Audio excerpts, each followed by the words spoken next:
I'm Mr. Midnight Hollow, your chilling host, and you're about to hear that story in today's episode of Terrifying Encounters. Today I've got a haunting collection of brutal survival against werewolf packs, VHS footage that captured the unthinkable, mysterious hunters with dark secrets, and the terrifying truth that monsters hide in plain sight. If you're already part of our community, your support means the world to us. Each like, comment, and share helps uncover more stories like this.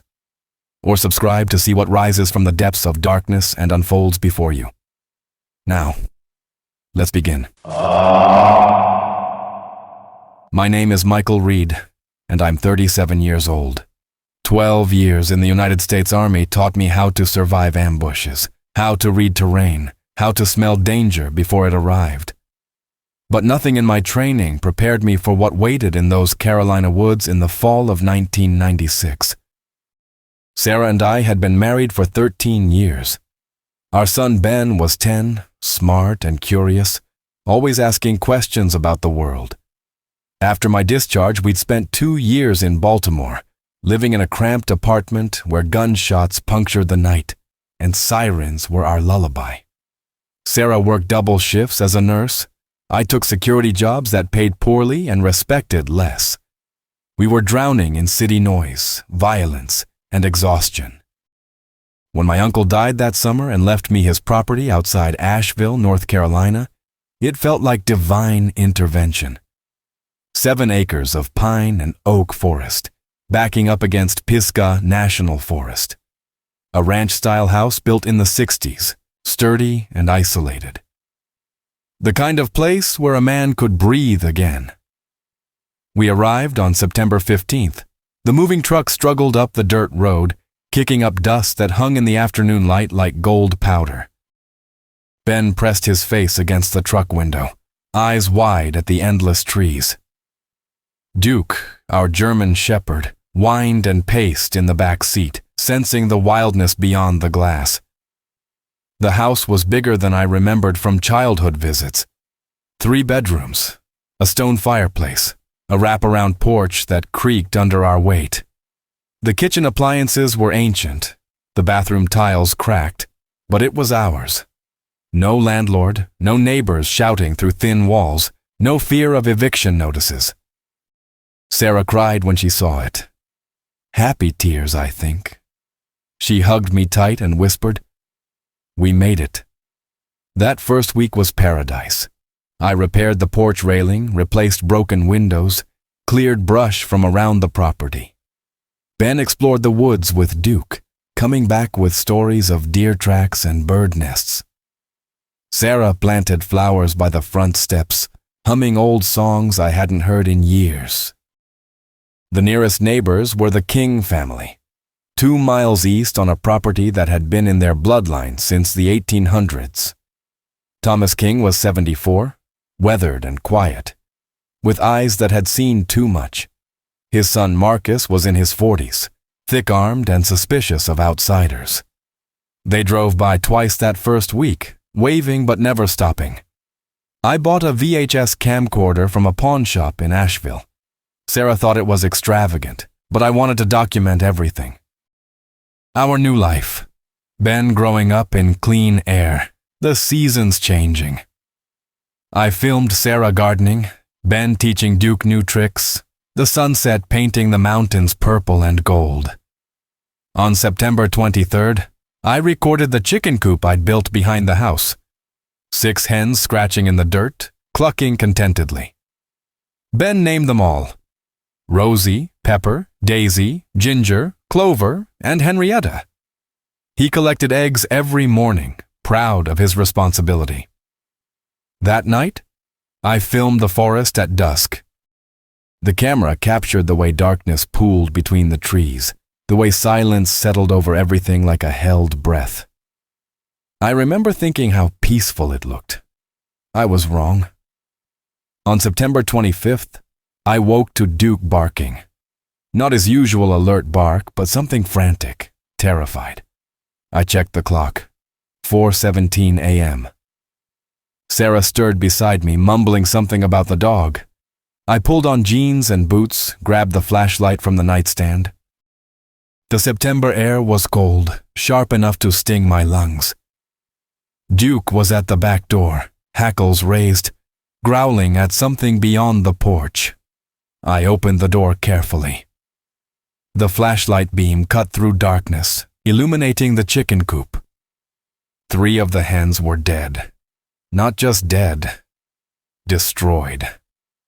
Rosie's body was 30 feet from the coop, headless, wings torn off. Pepper and Daisy were scattered in pieces across the yard, blood steaming in the cold air. The wire fence around the coop was shredded, bent outward with force that shouldn't be possible. Duke wouldn't go near the carnage. He stayed at my heels, whimpering, every muscle trembling. I swept the flashlight across the tree line. Nothing moved. But I felt it. That sixth sense developed in night patrols through hostile territory. The weight of eyes watching from darkness. The tracks were impossible to miss. Massive prints in the soft earth near the coop, shaped like wolf or dog, but far too large. I knelt down, touched one. The depth suggested incredible weight. The spacing between prints indicated something moving fast, covering ground with strides no natural animal should manage. And there, at the edge of one print, something that made my stomach drop. A 5th digit, separated from the others. Almost like a thumb. I buried the hens before Sarah and Ben woke up. Told them a fox had gotten into the coop, that I'd reinforce it. Sarah accepted this. Ben cried for Rosie. That day, I drove into Asheville and bought motion sensor lights, a shotgun, and shells. The gun store owner, a gray-haired man with a name tag reading Walter, asked what I was hunting. "Whatever killed my chickens," I said. He looked at me for a long moment. "Where you living?" "Old Reed property, past Kuna." Walter's expression changed. "That's so." He rang up my purchase without another word, but I saw his hands shake slightly as he bagged the shells. I installed the lights that afternoon, positioning them to cover the yard and coop, set up tripwires with bells in a perimeter around the property. Sarah watched from the kitchen window, arms crossed. "You're scaring me," she said when I came inside. "I'm being careful." "Michael, it was just chickens. Animals hunt animals. That's nature." I wanted to believe her. I tried to believe her. That night, I set the VHS camera on the back porch, angled toward the coop, and let it record. 6 hours of tape. If something came back, I'd have proof. At 11:40 p.m., the motion lights blazed on. I grabbed the shotgun and ran to the window. The yard was empty, flooded with harsh white light. Duke barked from the living room, deep and continuous. The lights stayed on for 3 minutes, then clicked off. Nothing appeared on camera except shadows shifting at the edge of the frame. But in the morning, I found more tracks, a complete circle around the house, 15 feet out. Whatever made them had walked upright part of the way. I could tell from the print depth and spacing. Other sections showed 4-legged movement. I reviewed the VHS tape while Sarah took Ben into town for school supplies. Watched it twice, then a third time. At the 04:23:18 mark, something moved at the very edge of the camera's range. A shape, low and fast, darting between shadows. I paused the tape, rewound, played it frame by frame. There. 4 seconds of footage. A silhouette, caught in the motion light's spill. Too tall for a wolf. Too broad for a dog. Front limbs extended almost like arms reaching forward. And for just one frame, the head turned toward the camera. The face was wrong. Elongated, yes, but the proportions didn't match any animal I knew. The jaw seemed to unhinge, mouth opening wider than possible, teeth catching the light like broken glass. I ejected the tape and hid it in my office closet. Tried to convince myself I'd seen shadows. That stress and adjustment to rural life were playing tricks. But I knew what I'd seen. Something was out there. something that circled my home while my family slept. Something that killed with rage, not hunger. That afternoon, Thomas King drove up unannounced. He got out of his truck slowly, favoring his left leg. I met him on the porch. "Heard you had some trouble," he said without preamble. "Chickens got killed. I'm handling it." Thomas looked past me toward the woods. "Your uncle knew about this land, about what lives here. That's why he never kept livestock, never stayed out after dark." "What are you talking about?" The old man pulled a faded photograph from his shirt pocket, handed it to me. The image showed a young Thomas, maybe 30 years old, standing next to something dead. Something that looked like a wolf, but wasn't. Too large, front legs too long, face distorted into something between animal and nightmare. "Shot that in 1967, Thomas said quietly. "It killed 4 of my cows in one night. Took 6 bullets to bring down. When the sun came up, it was just a man. Drifter named Robert Hayes, worked odd jobs around the county. Coroner ruled it a hunting accident, even though Hayes was naked and covered in cow blood. Even though he had teeth that didn't fit any human mouth." I stared at the photograph. At the thing that was both wolf and not wolf. At Thomas's younger face, pale with terror. "These woods have been cursed longer than any families lived here," Thomas continued. "Shoshone wouldn't settle this valley. Called it the place where skin changes, where men become beasts. Every 20, 30 years, someone new buys land here. Thinks they can tame it. They learn different. Why didn't anyone tell me? Would you have listened?" Thomas took the photograph back. "Keep your family inside after dark. Get yourself more guns. And Reed, don't go looking for them. They'll come to you." He drove away, leaving me standing on the porch with the taste of copper in my mouth and the certainty that everything had changed. That night, I told Sarah we were taking shifts. One of us awake at all times, shotgun loaded. She argued until I showed her the VHS footage. Showed her the thing at the edge of the frame, the impossible face turned toward the camera. She didn't argue after that. Ben slept with Duke in his room. Sarah took the first watch. I lay in bed, staring at the ceiling, listening to the house settle and the wind move through the pines. Somewhere in the distance, something howled, long and low and hungry. The sound went on for 30 seconds, echoing off the mountains, then cut off abruptly. In the silence that followed, I heard Sarah rack a shell into the shotgun's chamber. Our new life in the country had lasted exactly 10 days before it became a war zone. The next 3 days passed in a state of heightened alert. Sarah and I took 4-hour shifts through the night, one of us always awake with the shotgun across our lap and the VHS camera recording. Ben sensed the tension despite our attempts to act normal. He stopped playing in the woods, stayed close to the house, barely spoke at meals. Duke changed too. The dog who used to bound joyfully through the trees now refused to leave the porch after sunset. His ears stayed pinned back, tail low, eyes constantly scanning the shadows. Animals know. They sense predators long before humans do. On September 28th, I found the first deer carcass. It was maybe 200 yards into the woods, just visible from the property line. A doe, maybe 120 pounds when alive.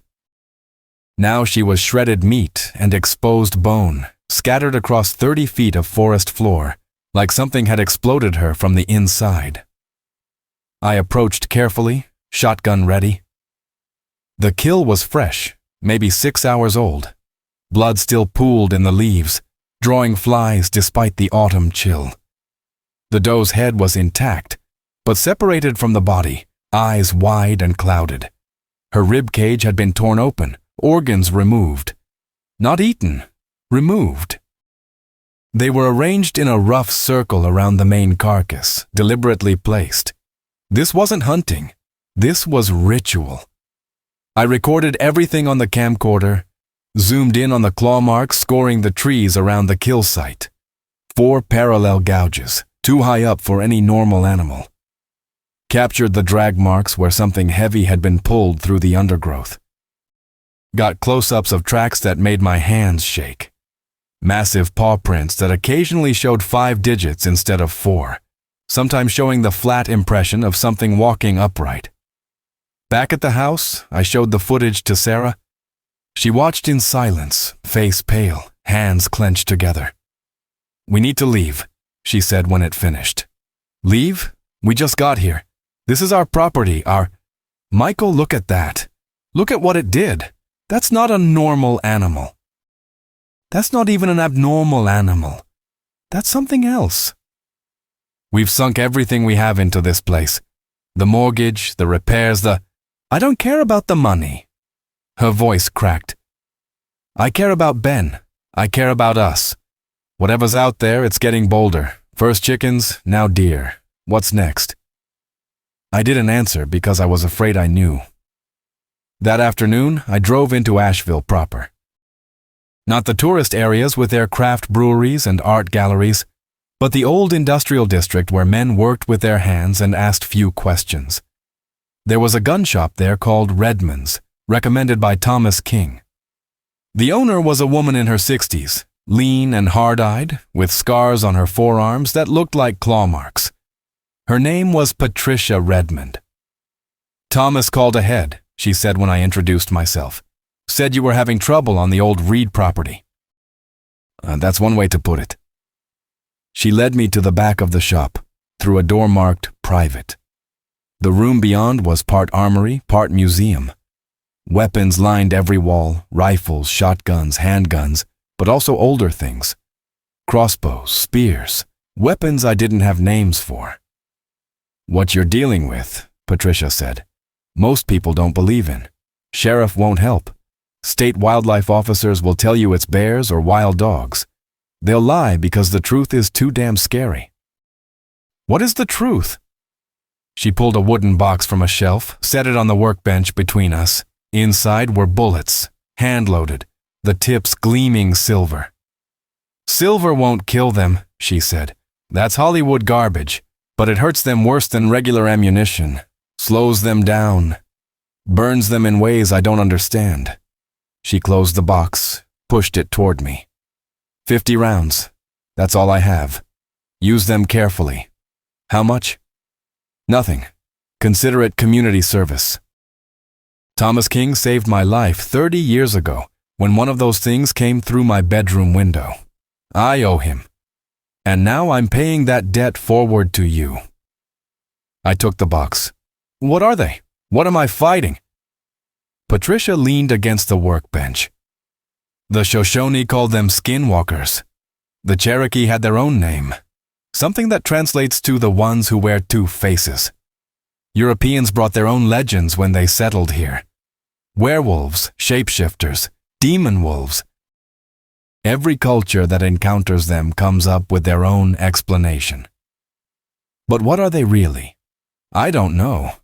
Neither does anyone else. They're stronger than any natural predator. Faster, smarter. They hunt in packs, communicate with each other, use tactics. And Michael, she fixed me with a stare that went straight through. They remember. You hurt one, you kill one. The pack remembers. They'll come for revenge. How do I protect my family? Silver bullets help. Stay inside after dark. Never go into the woods alone. Keep lights on. They don't like bright light. And most important, trust nobody. Because some of them aren't just wolves. Some of them wear human skin during the day. Walk into town, buy groceries, shake your hand and smile. Then when the moon rises, they change. I felt ice in my stomach. How do you tell the difference? You don't. Not until it's too late. Patricia walked me back through the shop. There's a man named Jonas Whitmore. Hunter, tracker, one of the few who knows how to fight them. He moves around, never stays in one place long. but I'll put word out. If he's in the region, maybe he'll come help. I loaded the silver bullets into my truck, drove home through afternoon light that suddenly seemed less welcoming, shadows that held too many secrets. Every person I passed on the road could be one of them. Every friendly wave could hide teeth. Sarah was packing when I got home. Suitcases open on the bed, clothes folded and stacked. "I'm taking Ben to my sister's in Raleigh," she said. "You can stay if you want, but we're leaving tomorrow." "Sarah, don't." She held up a hand. "I've listened to you. I've watched the footage. I've felt whatever the hell is in these woods watching our house every night. And I'm done. I'm done being brave, done pretending this is normal, done risking our son for property that wants us dead." Ben appeared in the doorway, Duke at his side. "Dad, are we leaving?" I looked at my son, 10 years old, frightened, trying to be strong like his old man. I looked at Sarah, jaw set with determination born from years of emergency rooms and impossible decisions. I looked at Duke, a combat-trained security dog reduced to a trembling wreck. "Not yet," I said. "Give me a few more days. There's a hunter coming who might be able to help. If we can eliminate the threat, we stay. If not, we leave together." Sarah's expression softened slightly. 3 days, Michael. That's all." That night, the attacks escalated. The motion lights triggered at 11:15 p.m. I was on watch. Sarah sleeping fitfully in the bedroom, Ben and Duke in Ben's room with the door locked. I grabbed the shotgun, loaded now with Patricia's silver bullets, and moved to the window. 4 of them stood in the yard. Not hiding, not stalking, just standing there in plain view, bathed in the harsh white security lights. They were massive. 7 feet tall when upright, bodies covered in thick fur that ranged from gray to black. The front limbs were wrong, too long, too articulated, ending in hands tipped with claws that gleamed like knives. The heads were wolf-like but distorted, jaws that could unhinge, eyes that reflected the light back with an intelligence that chilled my blood. One of them stared directly at the house, directly at me, though I stood in darkness. Its lips pulled back from teeth meant for tearing, and it made a sound, not a growl, not a howl, but something between them, a sound with rhythm, with cadence, almost like speech. Then they moved. Not toward the house, toward the barn at the property's edge. I watched through the window as they circled the structure, testing the walls with their claws, pushing against the doors. One climbed onto the roof with horrifying ease, claws finding purchase in wood and metal. I pressed record on the VHS camera mounted on the windowsill. Got it all on tape. Proof that would either vindicate me or mark me as insane. The creatures spent 20 minutes investigating the barn. Then, as suddenly as they'd appeared, they melted back into the forest. The motion lights clicked off. Darkness reclaimed the property. I reviewed the footage immediately, frame by frame, studying every detail. At the 0:14:37 mark, one of the creatures turned toward the camera. For 3 seconds, its face filled the frame. In that moment, I saw something that made me physically recoil.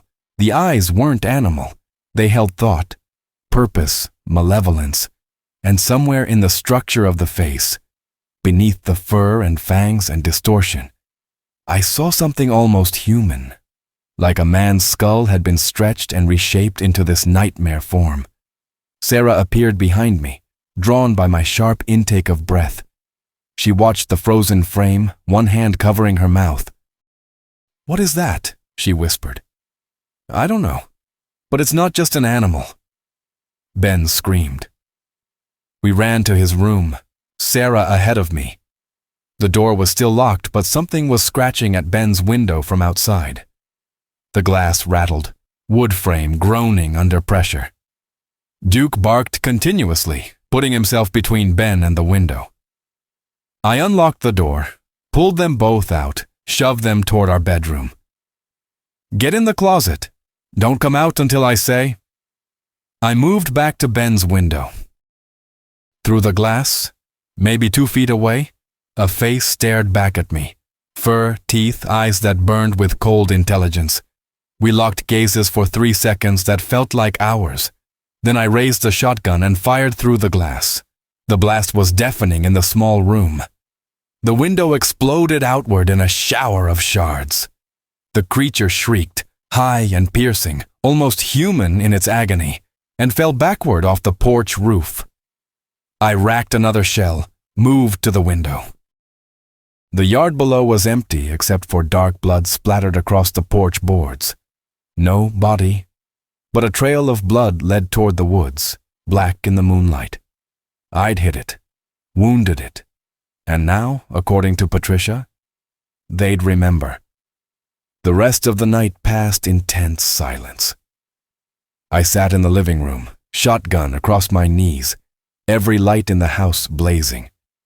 Sarah and Ben stayed in the closet until dawn. Duke never stopped growling. When the sun came up, I went outside to examine the damage. Ben's window was destroyed. The blood trail led 50 yards into the woods before disappearing. And around the house, in a perfect circle, were tracks. Dozens of them. The pack had surrounded us during the night, watching, waiting. At 8 a.m., a truck pulled up the driveway. A man got out, tall and rangy, maybe 45, with the scarred hands of someone who'd fought for every breath. He carried a rifle across his back and a crossbow slung over one shoulder. "Michael Reed?" he asked. "That's me. Jonas Whitmore. Patricia Redmond said you needed help." I looked at the blood on my porch, the destroyed window, the tracks circling my home. Looked at this stranger who'd driven through the night to help people he'd never met. "Yeah," I said. "I think I do." Jonas Whitmore moved through my property like a man reading a battlefield. He examined the blood trail, the tracks, the destroyed window, knelt in the dirt studying prints, touched claw marks on trees with scarred fingers. His face revealed nothing, but his eyes, gray and cold as winter, missed no detail. Sarah watched from the porch. Ben pressed against her side. Duke approached Jonas cautiously, sniffed him, then sat at his feet. The dog's acceptance seemed to ease Sarah's tension slightly. "How many?" Jonas asked, still crouched by the tree line. "4 that I saw clearly. Maybe more in the woods. You hit one last night." "Through the window. It fell, but got away." Jonas stood, brushed dirt from his hands. "Good. Wounded one means the pack is weakened, distracted. Gives us time." He looked at the house, calculating. "They're testing you, seeing how you react, what weapons you have, how you defend your territory. Tonight they'll come harder."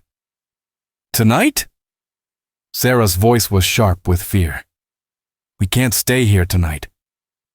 "Running won't help, ma'am. They've marked this property. They'll follow." Jonas moved toward his truck, started unloading equipment. "Better to make a stand here where we can control the terrain." "Who are you?" Sarah demanded. "Why should we trust you?" Jonas set down a metal case, met her eyes directly. 5 years ago, a pack killed my wife and daughter in Montana, tore through our cabin while I was in town getting supplies. I found them too late. His voice was flat, emotionless. "I've been hunting these things ever since. Tracked 7 packs across 4 states, killed 23 of them. Lost count of how many times I've almost died." He picked up the case again. "You don't have to trust me. But if you want to live through the next 48 hours, you'll listen to what I say." Sarah's expression softened. "I'm sorry. About your family." Jonas didn't respond. He carried his equipment to the porch, started unpacking. Ammunition boxes, weapons I didn't recognize, bottles of clear liquid, bags of what looked like salt or powder. Michael, help me fortify the house, he said. We need to turn this place into a fortress before sunset. We spent the afternoon preparing. Jonas knew exactly what needed doing, issuing instructions with military precision.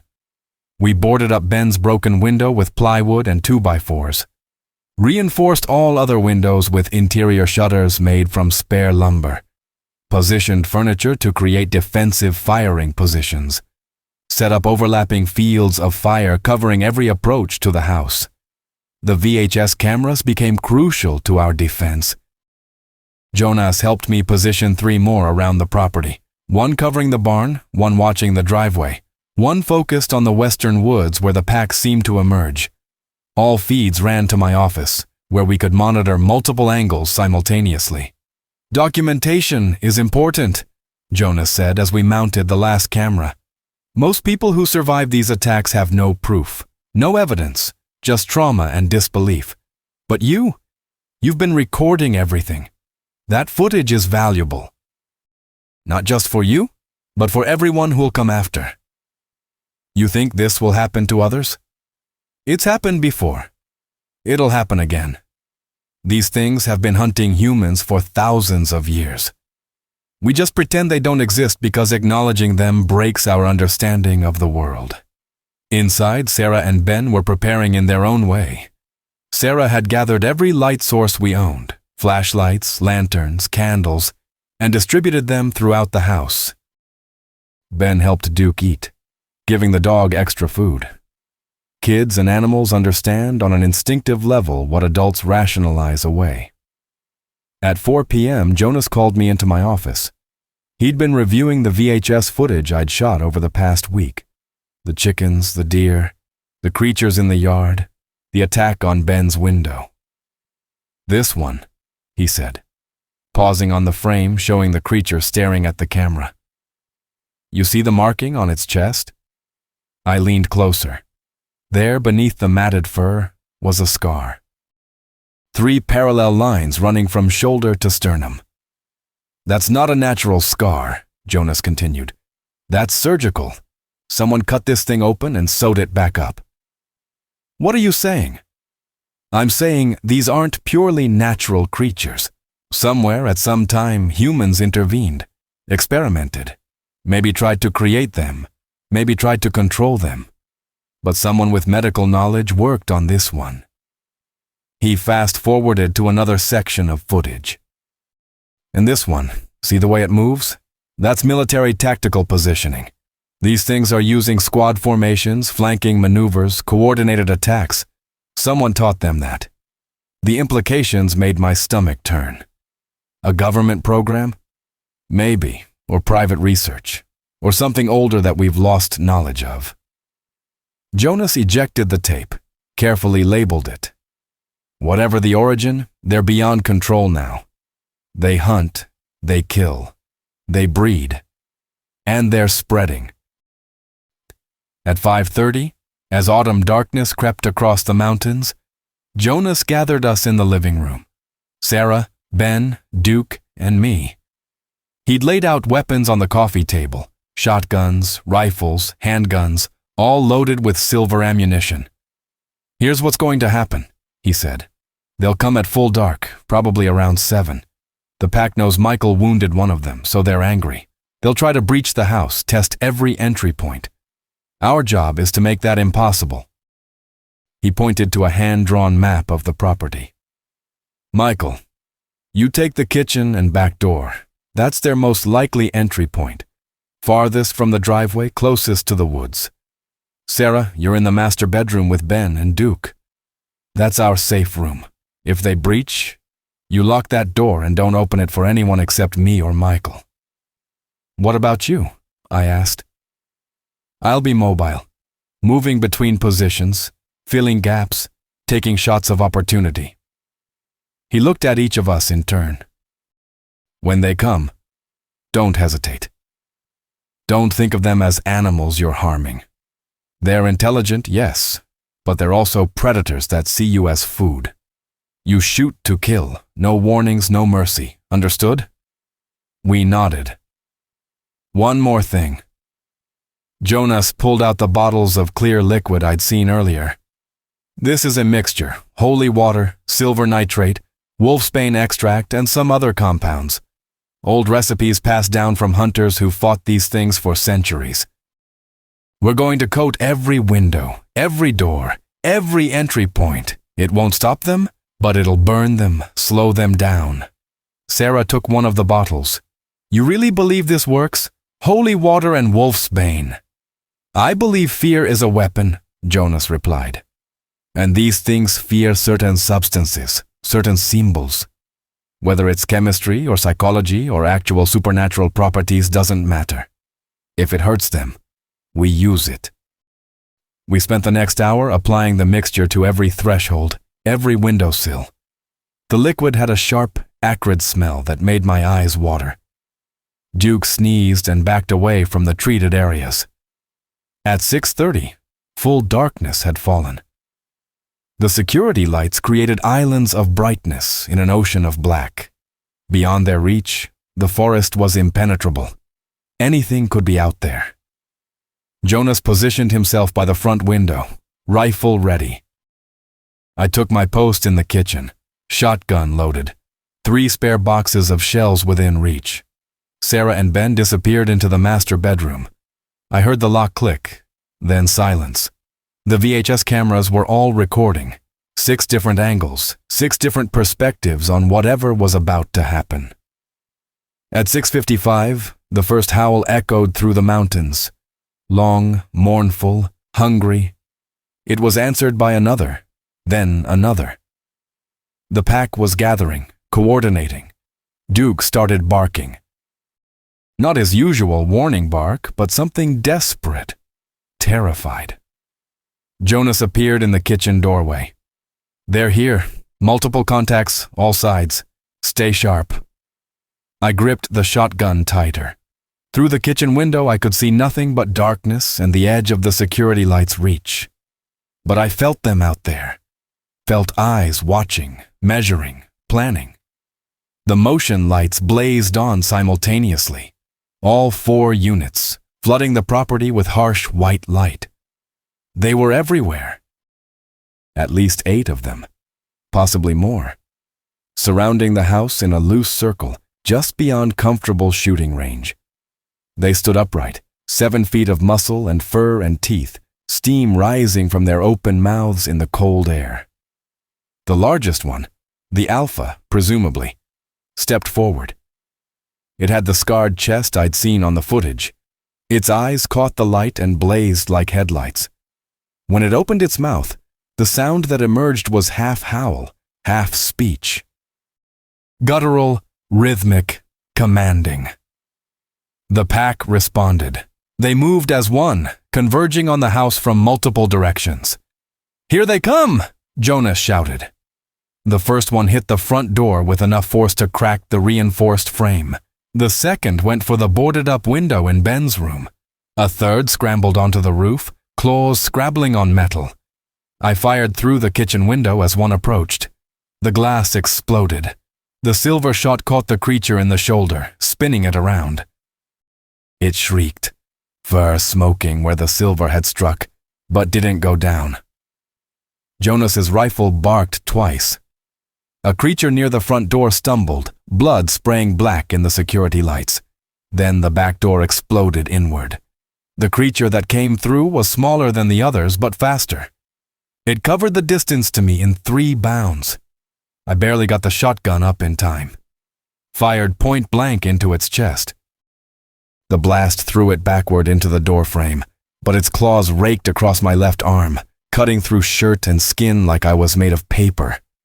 Pain erupted, hot and immediate. I racked another shell, fired again. This shot took it in the face. The creature's head snapped back, blood and bone spraying the wall. It collapsed, twitching. But 2 more were coming through the broken door. Jonas appeared, crossbow in hand. The bolt caught the first creature in the throat. It gurgled, clawing at the shaft. Fell. The second lunged at me. I swung the shotgun like a club, caught it across the skull. It staggered. Jonas fired his pistol 3 times. Silver bullets punched through its torso. It dropped. "Fall back." Jonas grabbed my wounded arm, pulled me toward the hallway. "We can't hold the kitchen." We retreated to the master bedroom. Sarah had the door open, face white with terror. We tumbled through. She slammed it shut, threw the bolt.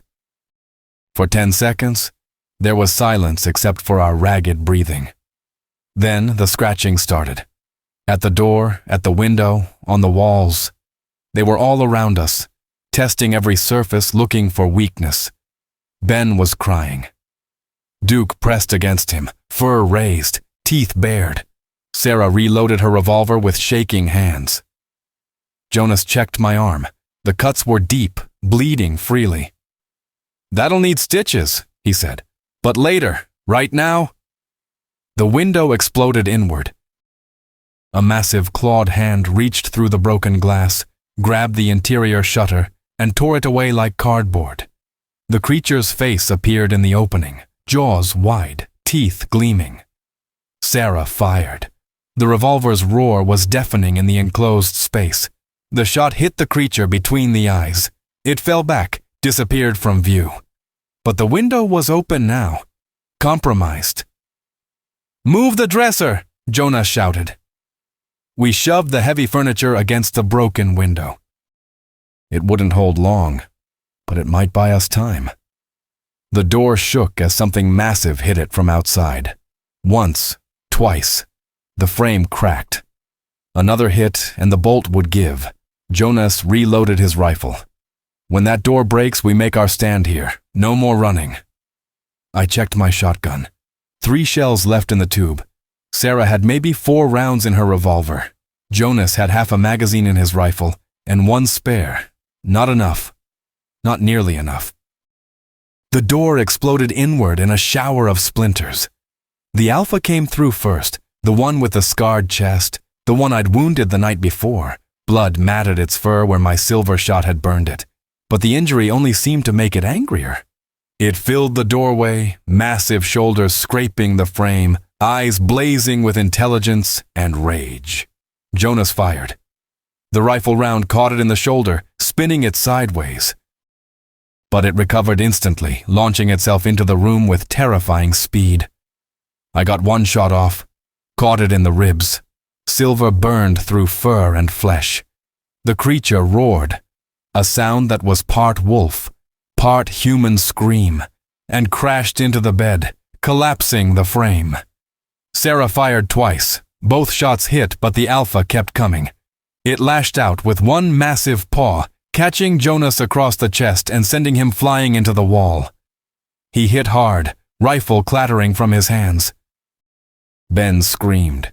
Duke charged, 60 pounds of trained military dog throwing itself at a creature 4 times its size. The dog's teeth found purchase in the Alpha's throat. They went down together, thrashing, blood spraying. I reloaded, fired again. This shot took the Alpha in the spine. It arched backward, jaws snapping. Duke tore at its throat, savage and relentless. Another creature appeared in the doorway. Sarah swung her revolver toward it, pulled the trigger. Click. Empty. The creature lunged. I threw myself in front of Sarah and Ben, swinging the shotgun like a bat. The stock connected with the creature's skull with a crack that echoed off the walls. It staggered.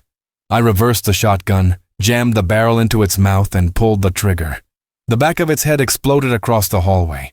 The body collapsed, twitching. Jonas was back on his feet, blood running from his nose and mouth.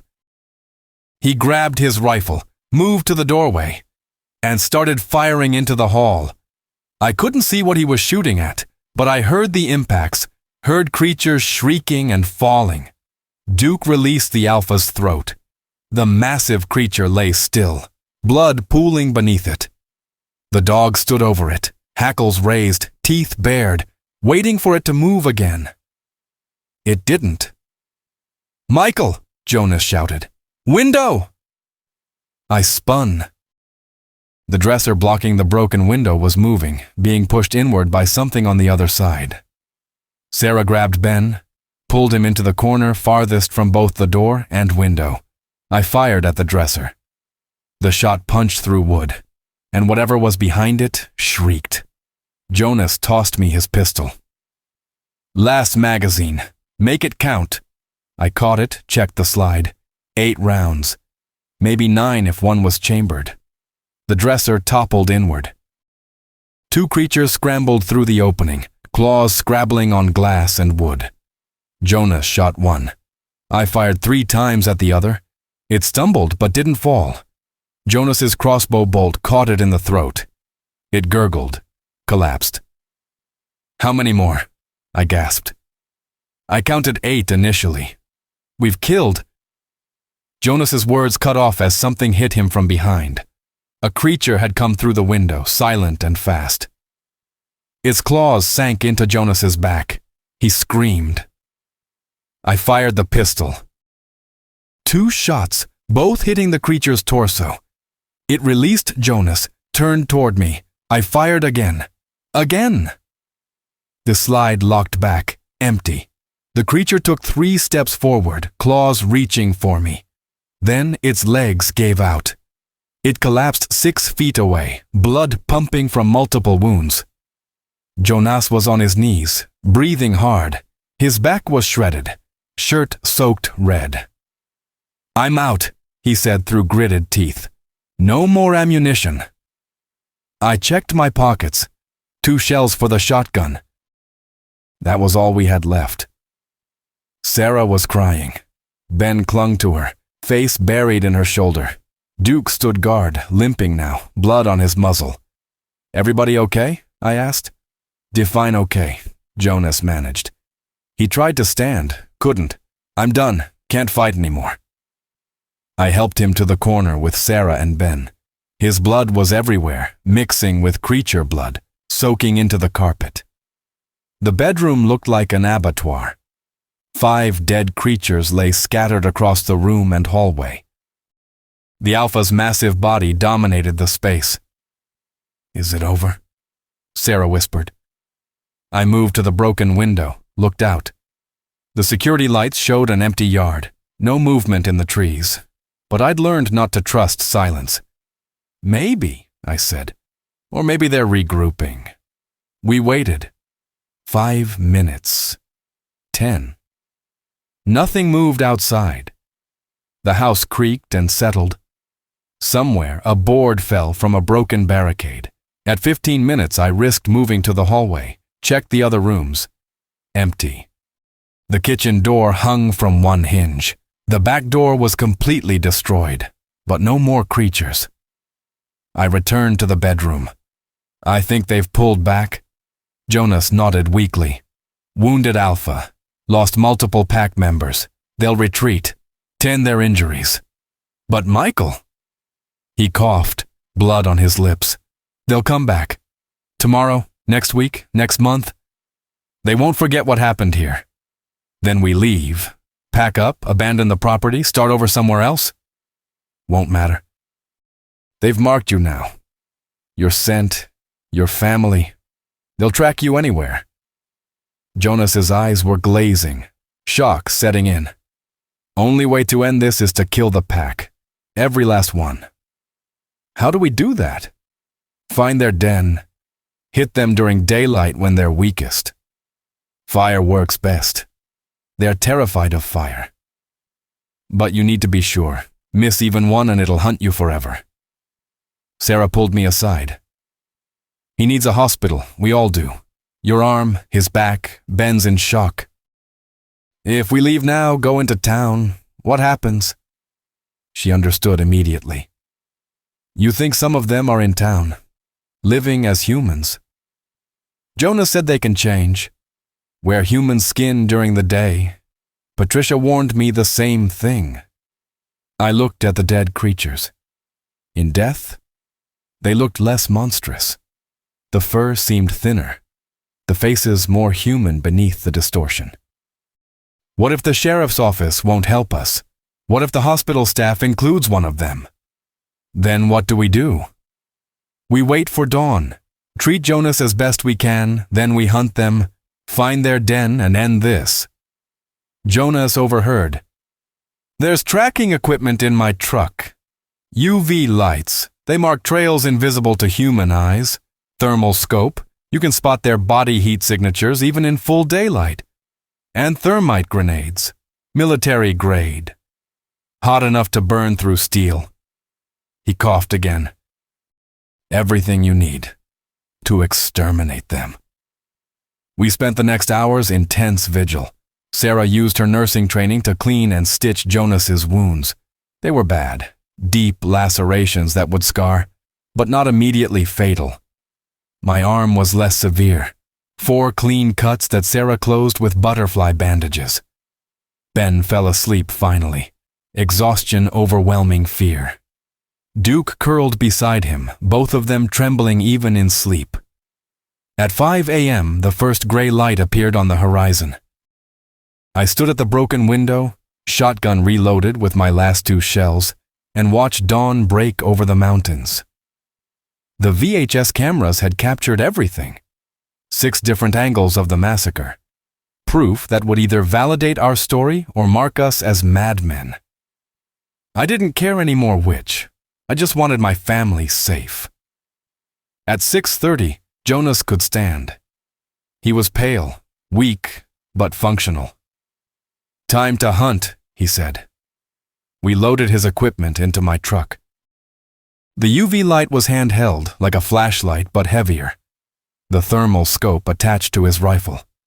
The thermite grenades were small, innocuous-looking cylinders that Jonas handled with extreme care. 3 grenades, he said. "That's all I have. Place them right. They'll burn hot enough to incinerate everything in a 30-foot radius." Sarah stayed at the house with Ben and Duke. I gave her Jonas's pistol, showed her how to reload it. "Anyone comes near the house, shoot first, ask questions never." She kissed me. "Come back." "I will." Jonas and I drove into the woods on an old logging road. The UV light showed trails invisible to normal sight, phosphorescent traces the creatures left behind. We followed the strongest one, deeper into the forest, miles from any human habitation. At 9 a.m., we found it. The den was a natural cave system, opening in a hillside. The thermal scope showed multiple heat signatures inside, at least 6, possibly more. They were sleeping, torpid in daylight, but not defenseless. "This is it," Jonas said. "We set the grenades at the entrance, collapse the cave, trap them inside. The fire will do the rest." We positioned the thermite grenades carefully. Jonas showed me how to set the timers. 5 minutes, enough to get clear before they detonated. "Ready?" he asked. I thought about my family, about Ben's nightmares, about Sarah's tears, about the chickens and the deer and Thomas King's photograph and Jonas's dead wife and daughter. "Ready." We activated the timers and ran. The grenades detonated simultaneously. The sound was like thunder rolling across the mountains. Heat washed over us even at 200 yards. When we turned back, the cave entrance was a wall of white-hot fire, flames so bright they hurt to look at. The thermal scope showed the heat signatures inside panicking, trying to escape. But the cave entrance had collapsed. Tons of rock sealing them in. The fire burned hotter, feeding on cave gases and creature bodies. We watched for 20 minutes. The heat signatures faded one by one until none remained. The fire burned on, consuming everything. "It's done," Jonas said quietly. We drove back in silence. At the house, Sarah met us at the door. She knew from our faces what had happened. "Is it over?" she asked. "For now," I said. The next 3 days were a blur of cleaning, repairing, and trying to process what had happened. We dragged the creature bodies deep into the woods and burned them. The stench was unbearable, wet fur, charred flesh, something chemical beneath it all. Jonas insisted we wear gloves, said their blood could carry infections we didn't understand. The house was destroyed, every window broken, doors torn from hinges, walls gouged with claw marks. Blood stained everything. Ours, theirs, Duke's. Sarah spent hours scrubbing, trying to erase the physical evidence of the nightmare. But some stains went deeper than surfaces. Ben stopped talking. He'd answer direct questions with single words but offered nothing else. He wouldn't sleep alone, wouldn't go outside, flinched at every shadow. Duke never left his side, both of them traumatized beyond what any child or animal should endure. Jonah stayed with us, too injured to leave, too experienced to abandon. His back was a mess of stitches and bandages. Sarah changed them twice daily, cleaning wounds that should have hospitalized him. But going to a hospital meant questions we couldn't answer, authorities we couldn't trust. On the fourth day, Sheriff Marcus Henley came by. He was a big man, 60 years old, with a face that looked carved from old wood. He stood on our destroyed porch, took in the damage, and said nothing for a long minute. "Heard you had some trouble," he finally said. "Wild animals," I replied. The lie came easily now. "Wolves, maybe, or dogs gone feral. They attacked the house. We defended ourselves." Henley looked past me into the destroyed living room. "Must have been some animals. Must have put up quite a fight." "They did. Found some remains out in the woods, burned bodies. Can't quite identify what they were." His eyes fixed on mine. "You know anything about that?" "Like I said, Sheriff. Wild animals. They attacked, we fought back, we won." Henley stepped closer. Close enough that I could smell coffee on his breath, see the gray stubble on his jaw. "Michael, I've lived in these mountains my whole life. My daddy was sheriff before me, and his daddy before him. We know things that don't get written in reports. We know about the old stories, the disappeared people, the things that come out of those woods when the moon is right. Then you know I did what I had to do. I know you survived. That's more than most can say." He pulled out a business card, handed it to me. "You have any more trouble, you call me. Direct line. Don't go through dispatch. Don't talk to deputies. Just me. Understood?" I took the card. "Why are you helping us?" "Because 30 years ago, something came out of those woods and killed my younger brother. Tore him apart while I hid in a closet and listened. Nobody believed me. Said it was a bear, or I was in shock and misremembering. But I know what I saw." He looked toward the tree line. "I've spent 3 decades as sheriff making sure nobody else has to face what you faced. Looks like I failed. It's over now. We killed the pack, burned their den. You got one pack. These mountains are full of them. You just happened to settle on territory they'd claimed." Henley turned to leave, paused. "That hunter staying with you? Jonas Whitmore. I know who he is, know what he's lost. Tell him I respect what he does, even if I can't officially acknowledge it." After the sheriff left, Jonas appeared from the bedroom where he'd been hiding. "Good man," he said. "Rare to find law enforcement who understand the real threat." He said there are more packs. There are, all through Appalachia, the Rockies, the Pacific Northwest. Anywhere with deep woods and sparse population. They've been here longer than us. We just pretend they haven't. Jonas moved slowly to the couch, favoring his injuries. "Question is, what do you do now? Stay and rebuild, knowing more might come? Or leave and start over somewhere else?" I didn't have an answer. That night I reviewed all the VHS footage. Hours of tape showing creatures that shouldn't exist. The attacks, the deaths, the fire. Evidence that would either vindicate us or condemn us as madmen who'd murdered people and created an elaborate hoax. In one segment, I caught something I'd missed before. During the bedroom fight, when the Alpha crashed through the door, there was a moment, just 3 frames, where its face contorted. The fur seemed to ripple, the features shifting. For an instant, it looked almost human. A man's face, twisted with rage and pain, before the wolf features returned. I rewound, watched again. The transformation was subtle, but unmistakable. Whatever these creatures were, human DNA was part of their makeup. Jonas's theory about experiments, about intervention, suddenly seemed less insane.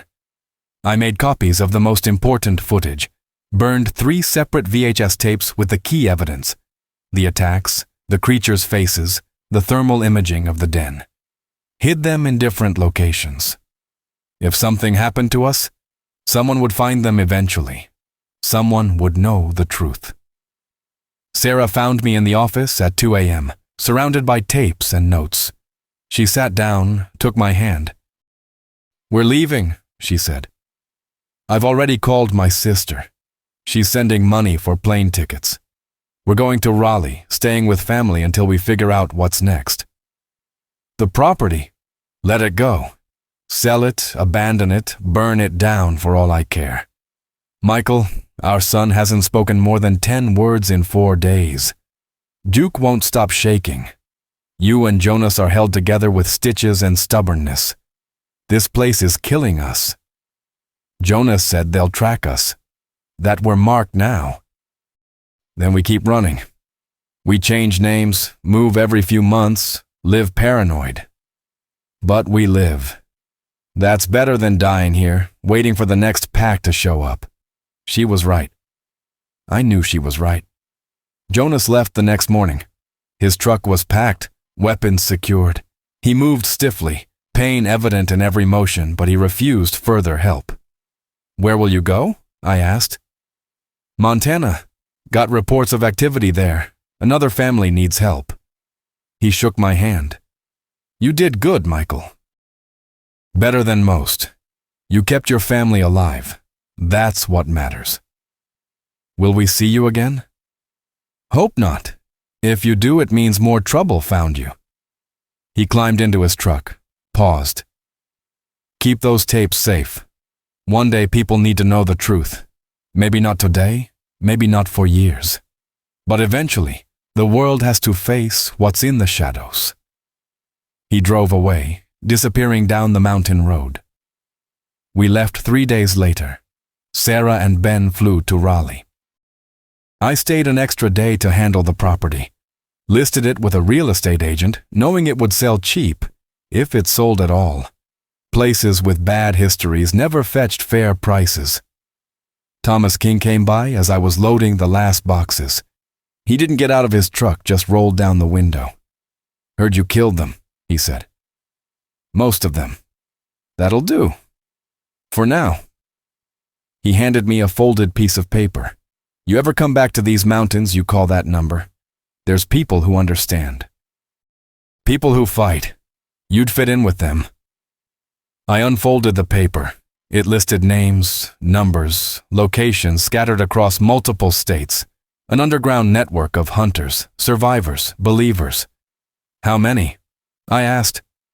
"More than you'd think, less than we need." Thomas put his truck in gear. "Take care of your family, Reed. And remember, shadows are always deepest just before dawn." I drove away from the property at sunset. In the rearview mirror, the house disappeared behind trees. Somewhere in those woods, new creatures were probably moving in, claiming territory vacated by the dead pack. The cycle would continue. The flight to Raleigh was uneventful.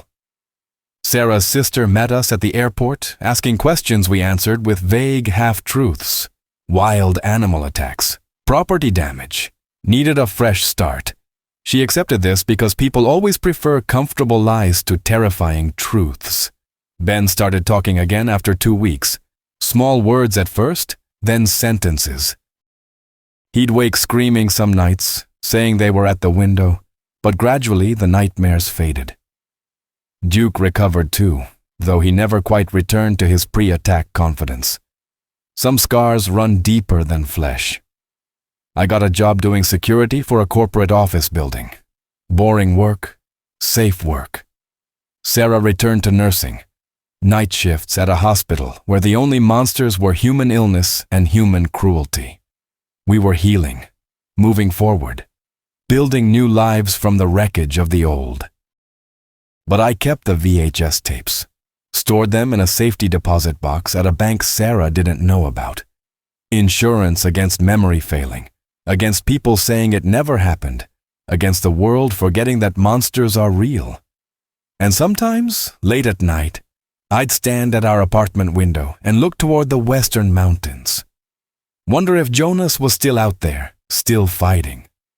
Wonder if the creatures we'd killed had families, packs, others who remembered and mourned and plotted revenge. Wonder if the shadows would find us again. On December 15th, 3 months after we fled the property, I received a package. No return address, postmarked from Montana. Inside was a newspaper clipping and a note. The clipping described a family attacked in their rural home near Billings. Father killed, mother and 2 children missing. Authorities blamed wolves, closed the case quickly. The note, in Jonas's handwriting, read, "They remember. They always remember. Stay vigilant. J." I burned the note, hid the clipping with the tapes. Sarah never asked about the package. Ben never noticed. We continued our new life, our safe life, our lie of a life. But I started carrying a gun again. Silver bullets, hand-loaded, obtained through channels I didn't question. Kept it close, always. Because Jonas was right. They remember. And somewhere out there, in deep woods and dark mountains, creatures that shouldn't exist were hunting. Patient, relentless, eternal. Our war wasn't over. It had just gone quiet. For now. Michael Reed's survival in North Carolina stands as brutal proof that some nightmares don't end when the sun rises. They hide in plain sight, waiting. The creatures may have retreated into the shadows, but their presence lingers, and we'll be here to uncover what horrors still remain hidden among us. Like this video if you felt the terror stalking through those woods. Comment below which moment shook you the most. The VHS footage, the massacre, or the chilling revelation that monsters walk among men. Share it with someone who needs to know that werewolf legends aren't just stories. They're warnings written in blood. And if you dare face what lurks beyond the firelight, subscribe to Mr. Midnight Horror and ring the notification bell. Because when darkness falls, you'll want us standing watch beside you.